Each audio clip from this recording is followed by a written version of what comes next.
Um novo relatório concluiu que a dívida nacional da América agora ultrapassa 123 trilhões de dólares. Isso é 4 vezes o valor do Departamento do Tesouro dos Estados Unidos, de 28 trilhões. O que isso significa em termos de dólares do contribuinte? O procurador-geral do Arizona, Mark Brnovich, diz que está incomodado com os esforços de expansão do número de juízes na Suprema Corte. Ele escreveu aos senadores de seu estado, instando-os a se opor ao plano. E a Suprema Corte aumentou dramaticamente seu apoio à liberdade religiosa sob o mais novo presidente do tribunal. Um relatório diz que é o tribunal mais pró-religião desde os anos 50. Confira todos esses assuntos hoje no Diante dos Fatos.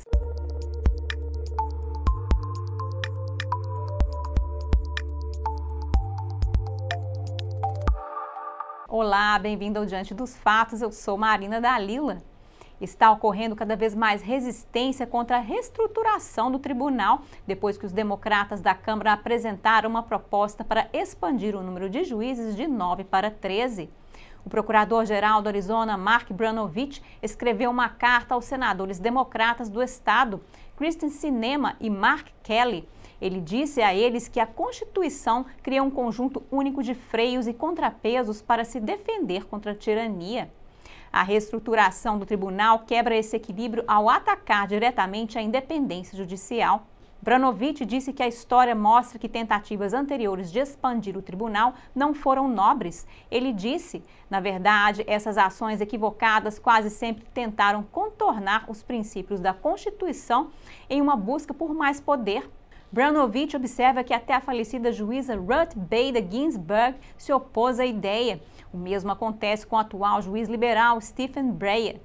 A carta de Brnovich chega no momento em que os democratas da Câmara apresentam uma proposta para expandir o número de juízes de 9 para 13.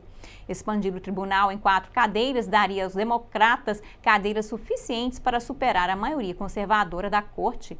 Nancy Pelosi disse que não tem planos para aceitar a proposta. Mas o presidente Joe Biden criou uma comissão para estudar as mudanças na Suprema Corte. E Pelosi disse que está esperando que a comissão faça recomendações. E falando da Suprema Corte, um novo relatório concluiu que a mais alta corte do país aumentou dramaticamente seu apoio à liberdade religiosa sob o mais novo presidente do tribunal. Os juristas Lee Epstein e Eric Posner Jr. escreveram na última edição da revisão da Suprema Corte da Universidade de Chicago, a Corte Roberts decidiu a favor de organizações religiosas com muito mais frequência do que seus predecessores, mais de 81% das vezes, em comparação com cerca de 50% para todas as eras anteriores desde 1953. Acrescentando, uma análise estatística sugere que essa transformação é em grande parte devido ao resultado de mudanças no pessoal do tribunal. A maioria dos juízes do tribunal Roberts são ideologicamente conservadores e religiosamente devotos, uma ruptura significativa com o passado. De 1953 até John Roberts se tornar o presidente do tribunal, as organizações religiosas venceram seus casos 50% das vezes. Agora, no tribunal de Roberts, eles ganharam mais de 80% das vezes. O relatório diz que a maioria dos casos religiosos vencidos hoje são por organizações cristãs convencionais. Antes, disseram eles, grupos marginalizados ou minoritários eram favorecidos, especialmente os que eles chamam de denominações cristãs dissidentes. Durante o mandato do presidente do tribunal, Warren Burger, os casos foram decididos em favor da liberdade religiosa 51,4% do tempo, enquanto sob o presidente do Supremo Tribunal, William Rehnquist, essa porcentagem aumentou para 58,1%. A tendência também influenciou a ala liberal do tribunal. A juíza Elena Kagan, com 75%, é a oitava mais favorável à liberdade religiosa entre todos os juízes desde 1953. Foram estudados 93 casos e mais 820 opiniões de 31 juízes. De acordo com o relatório, essa mudança pró-religião ocorre em grande parte porque a maioria dos juízes é conservadora e religiosamente devota, o que não acontecia no passado. O presidente do tribunal, John Roberts, lidera o tribunal desde que foi nomeado para o cargo em 2005 pelo presidente George W. Bush. O estudo constatou que, em comparação com épocas anteriores da história do tribunal, uma série de decisões importantes nos últimos 2 anos quase dobrou a frequência de apoio à cláusula de livre exercício da primeira emenda, que garante o direito de praticar a religião e se reunir para sua expressão sem interferência do governo. Agora vamos falar de dinheiro, particularmente sobre a dívida nacional dos Estados Unidos. A frase trilhões de dólares tem sido notícia frequentemente. O ambicioso pacote de alívio de Biden de 1,9 trilhões de dólares, seu plano de infraestrutura de mais de 2 trilhões de dólares e sua proposta de gastos de 1,2 trilhões de dólares. De onde vem todo esse dinheiro? E agora há novos trilhões, desta vez em dívida nacional. Enquanto a infraestrutura vai ser paga por impostos corporativos, Biden revelou seu plano de aumentar os impostos corporativos de 21% para 28%. O que isso significa em termos de dólares do contribuinte? Um novo relatório concluiu que a dívida nacional da América agora ultrapassa 123 trilhões de dólares.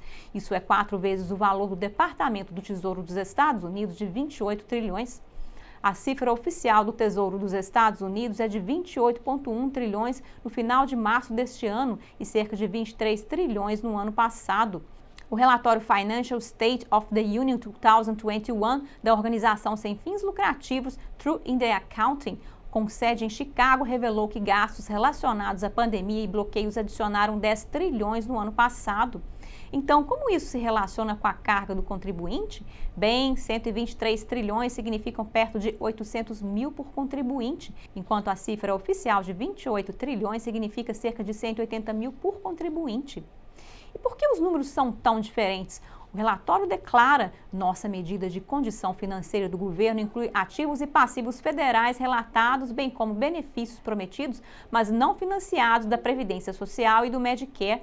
O relatório inclui uma análise da dívida total. Cerca de 55 trilhões foram para benefícios do Medicare, mais de 41 trilhões foram para promessas de seguridade social e 21 trilhões em dívidas públicas.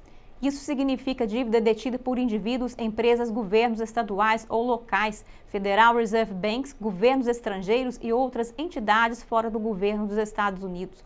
Menos títulos do Federal Financing Bank. Mais de 9 trilhões em benefícios de aposentadoria para militares e civis e mais de 2 trilhões em outros passivos. Tudo isso soma cerca de 129 trilhões de dólares. De acordo com o relatório, a dívida total equivale a um encargo de 796 mil para cada contribuinte federal.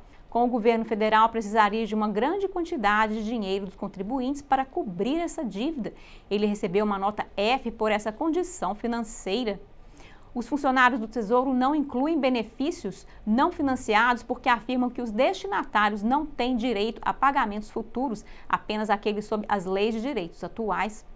Agora pode parecer que os Estados Unidos estão com dívidas de trilhões há séculos, mas foi somente em 1881 que os Estados Unidos acumularam o primeiro trilhão de dívida nacional cumulativa. Então, quais foram as respostas? O deputado Jason Smith criticou as propostas de gastos após as notícias do presidente Joe Biden e dos democratas no Congresso. Ele escreveu em uma declaração em 31 de março: os democratas de Washington estão adotando um apetite historicamente perturbador por gastos. Eles acabaram de aprovar um projeto de resgate de quase 2 trilhões. O presidente Biden agora está propondo que eles voltem atrás e façam um cheque de outros 2 trilhões para gastar em uma enorme quantidade de apólices amarradas com pontos de discussão. Ele acrescentou dizendo: o tempo todo o presidente teria outra proposta de gastos de 2 trilhões no bolso de trás, aguardando seu próprio ciclo de notícias. Smith é o membro da minoria de classificação do painel de orçamento. Estrategistas de campanha e ativistas sem fins lucrativos dizem que é preciso muita atenção para manter a dívida sob controle.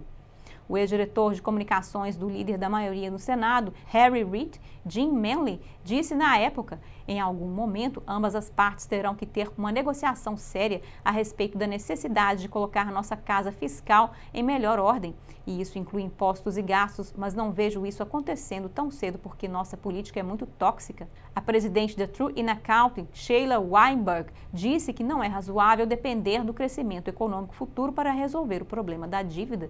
Ela prosseguiu seguiu observando que o Departamento de Tesouro concorda. Ela disse: os autores do relatório financeiro do governo dos Estados Unidos, de acordo com a lei e a política atuais, um aumento maciço implícito na proporção da dívida relatada em relação ao PIB, por exemplo, a dívida futura crescerá mais rápido do que o PIB. É simplesmente insustentável. Em outras palavras, de acordo com a lei e as políticas atuais, não podemos sair dessa, especialmente considerando que o Medicare cresce mais rápido do que a inflação. Mas o presidente da Reserva Federal, Jerome Powell, discorda. Ele rejeitou as advertências sobre o aumento do déficit orçamentário federal e da dívida nacional. Os números aumentaram devido a uma resposta agressiva à pandemia. Powell disse em 14 de abril: não há dúvida de nossa capacidade de pagar e emitir essa dívida em um futuro previsível, mas ele alertou que a dívida nacional está crescendo significativamente mais rápido do que a economia dos Estados Unidos. Ele disse: isso é por definição insustentável ao longo do tempo. É diferente dizer que o nível atual da dívida é insustentável. Não é, acrescentando. Teremos que eventualmente voltar a um caminho sustentável. Isso é algo que é melhor feito em tempos muito bons, quando a economia está em pleno emprego e quando os impostos estão rolando. Este não é o momento para priorizar essa preocupação. Em outras palavras, essa é a sua abordagem opostas. Os comentários de Powell geraram muitas respostas. O senador Rick Scott divulgou um comunicado dizendo: eles estão mentindo em público, enquanto em particular se preocupam com a questão. É uma traição nojenta da confiança do povo americano. Quando a inflação sobe, os preços dos bens de uso diário sobem, acrescentando: é hora de Biden reconhecer que essa ameaça é real, entender que seus gastos imprudentes têm consequências e enfrentar o risco de inflação galopante agora. O ex-conselheiro comercial da Casa Branca, Peter Navarro, também foi atrás dos comentários de Powell sobre inflação e globalização. Ele disse no programa do Steve Bannon War Room: as pessoas que controlam este governo, sejam democratas ou republicanos, pensam que sempre que seus salários sobem, elas vão enviar seus empregos para o exterior. Chamou Powell de o pior presidente do Fed da história moderna. Agora vamos voltar para uma visão geral do aumento da relação da dívida. De acordo com este gráfico, ela disparou quase 140% no ano passado.